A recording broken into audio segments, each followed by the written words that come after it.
night, and I will strike down every firstborn in the land of Egypt, both human beings and animals. On all the gods of Egypt I will execute judgments. I am the Lord. The blood shall be a sign for you on the houses where you live. When I see this blood, I will pass over you, and no plague shall destroy you when I strike the land of Egypt. This day shall be a day of remembrance for you. You shall celebrate it as a festival to the Lord. Throughout your whole generation, you shall observe it as a perpetual ordinance.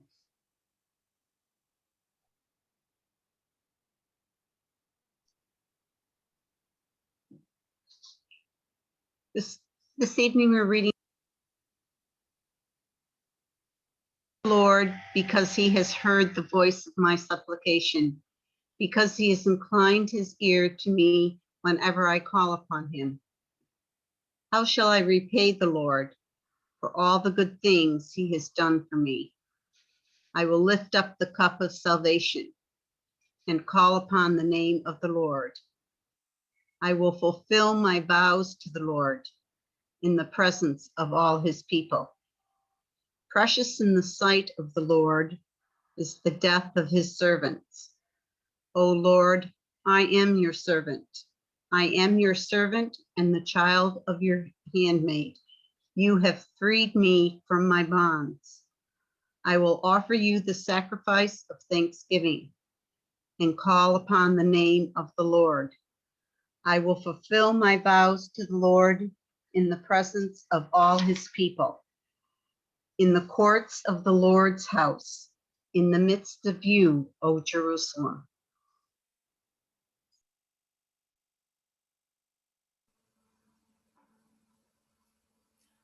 A reading from the Gospel according to John.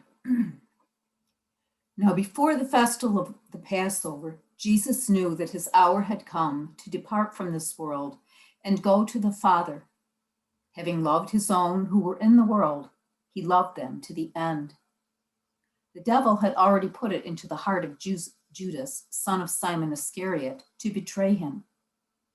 And during supper, Jesus, knowing that the Father had given all things into his hands, and that he had come from God and he was going to God, got up from the table, took off his outer robe, and tied a towel around himself. Then he poured water into a basin and began to wash the disciples' feet and to wipe them with the towel that was tied around him. He came to Simon Peter, who said to him, "Lord, are you going to wash my feet?" Jesus answered, "You do not know now what I am doing, but later you will understand." Peter said to him, "You will never wash my feet." Jesus answered, "Unless I wash you, you have no share with me." Simon Peter said to him, "Lord, not my feet only, but also my hands and my head." Jesus said to him, "One who has bathed does not need to wash except for the feet, but is entirely clean. And you are clean, though not all of you." For he knew who was to betray him. For this reason he said, "Not all of you are clean."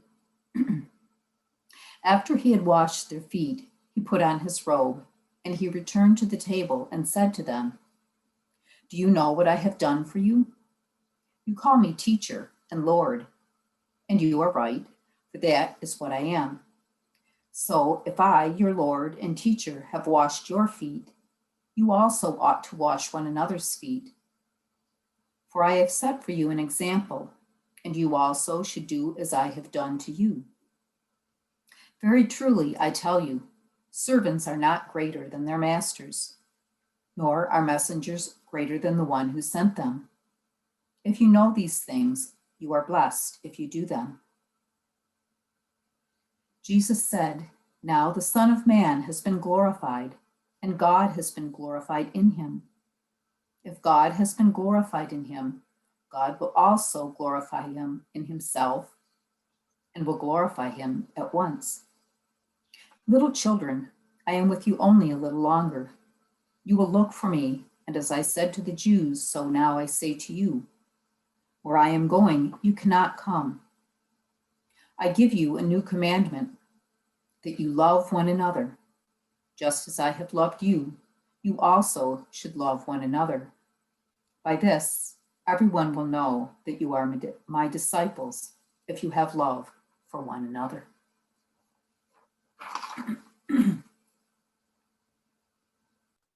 I'm Judas. I'm considered one of the greatest betrayers in history. I even rank higher than Brutus does for his betrayal of Julius Caesar. When I first heard that the religious leaders were offering a reward to anyone who would turn Jesus over to them, I rejected the offer. I wouldn't hurt my teacher, Jesus. Yet the more I watched him stall rather than gathering his army to free us from bondage to Rome, the more impatient I got. However, if the Romans threatened to execute him, he'd have to lead that army to save himself. So I decided to betray Jesus and force his hand. Jesus claims to know each of our hearts, yet he invited me to eat the Passover meal with him. He must have known that I'm going to betray him, or does he? He still washes my feet. He still invites me to table with him and the others. We break bread together and we drink from the cup, just like a family.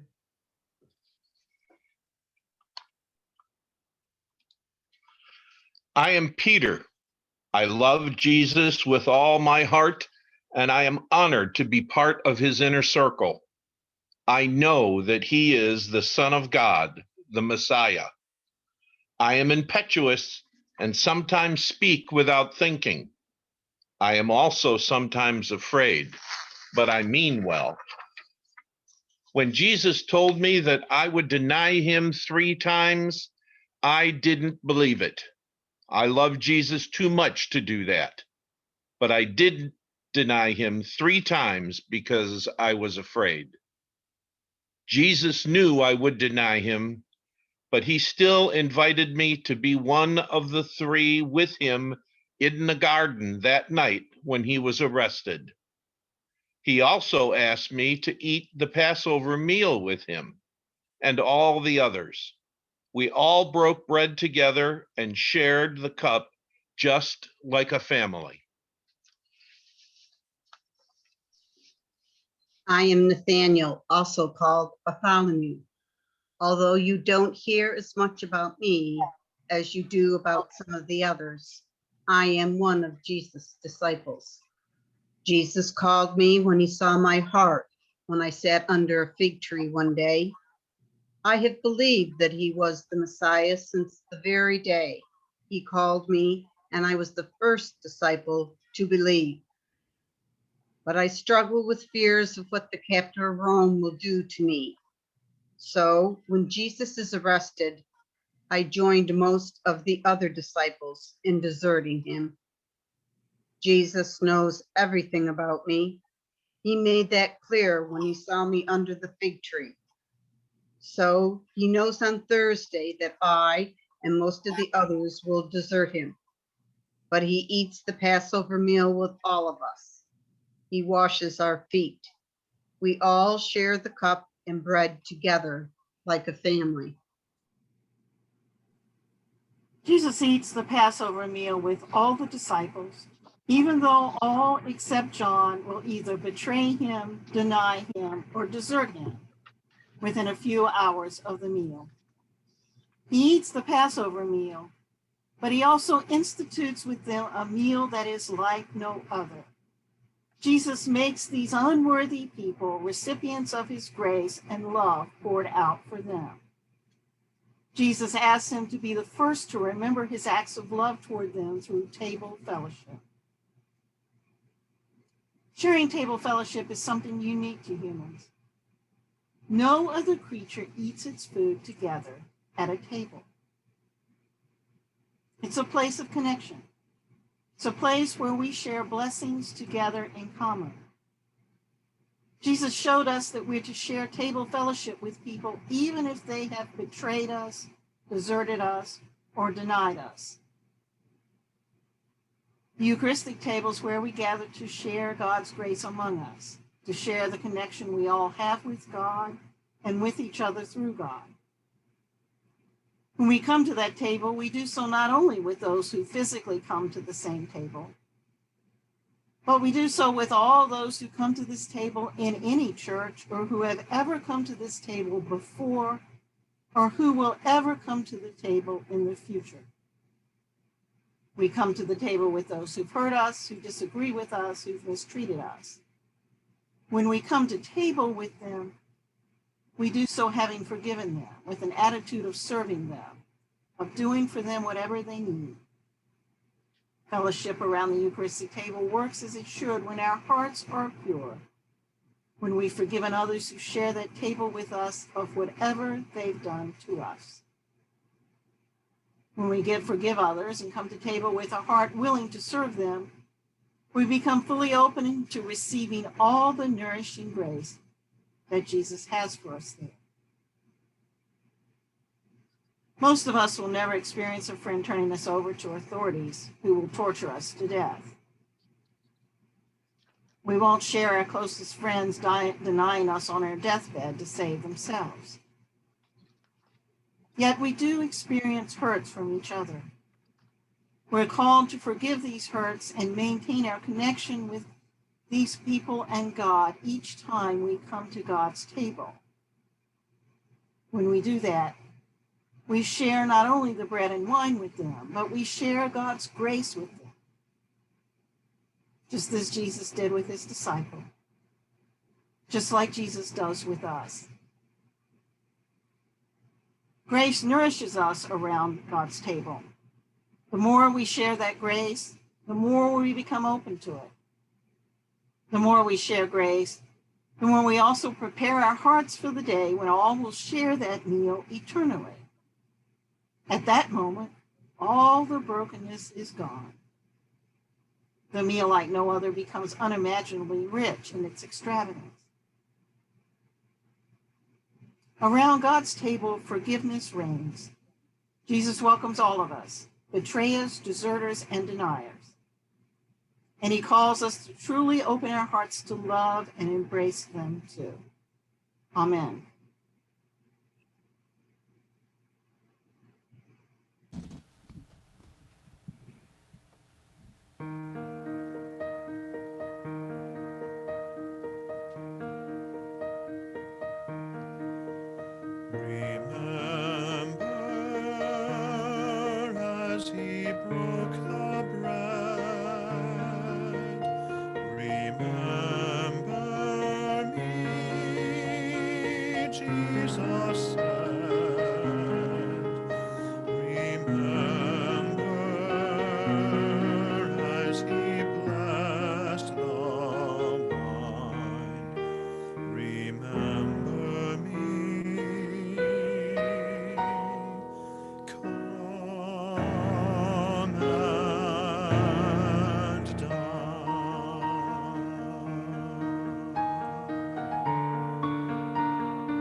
prayer litany for Maundy Thursday.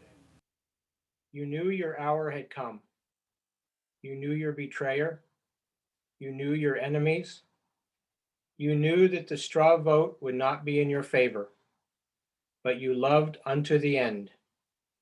Thank you for loving us, even unto death. Teach us to love like you love. Teach us to love each other, to love even our enemies, like you loved us. You took on the form of a servant, washing the feet of those whom you discipled. You defied humility and servanthood. You are he who was surely sent from God. Thank you for serving for us. Teach us to be servants without fail, to make humility our constant companion, and to seek no glory for ourselves. Remind us when we forget. On that solemn evening, you surrounded yourself with friends and enemies, persons of faith and persons of ill will. Help us to be able to always emulate you when we are surrounded by our friends, and especially when we are surrounded by our enemies. You have established a new commandment. Help us to live it out in every moment, in every aspect of our lives, in our families, in our churches, in our communities, and throughout the world.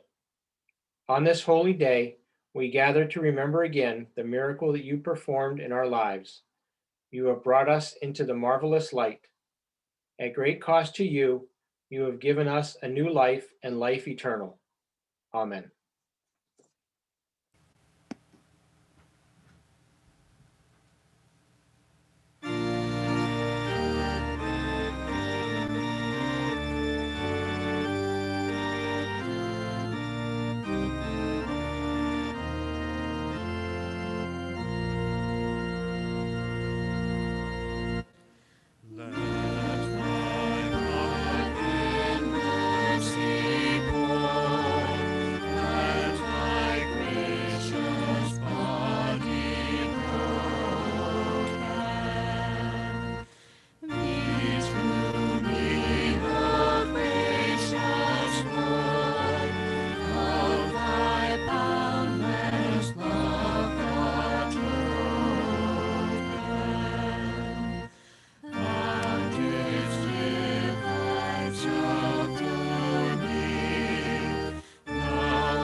truth deep within me,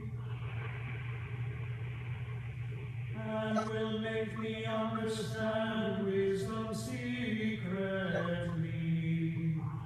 Purge me from my sin, and I shall be pure. Wash me, and I shall be clean indeed. Make me hear of joy and gladness. Let the body you have broken may rejoice. Hide your face from my sins, and blot out all my iniquities. Create in me a clean heart, O God, and renew a right spirit within me. Cast me not away from your presence, and take not your Holy Spirit from me. Give me the joy of your saving help again, and sustain me with your bountiful Spirit. I shall teach your ways to the wicked, and sinners shall return to you. Deliver me from death, O God, and my tongue shall sing of your righteousness, O God of my salvation. Open my lips, O Lord, and my mouth shall proclaim your praise. Having decided, I would have offered sacrifice, but you take no delight in burnt offerings. The sacrifice of God is a troubled spirit. A broken and contrite heart, O God, you will not despise. Be favorable and gracious to Zion, and rebuild the walls of Jerusalem. Then you will be pleased with the appointed sacrifices, with burnt offerings and oblations. Then shall they offer young bullocks upon your altar. Have mercy on me, O God, according to your loving kindness. In your great compassion, blot out my offenses. Wash me through and through from my wickedness, and cleanse me from my sin. For I know my transgressions, and my sin is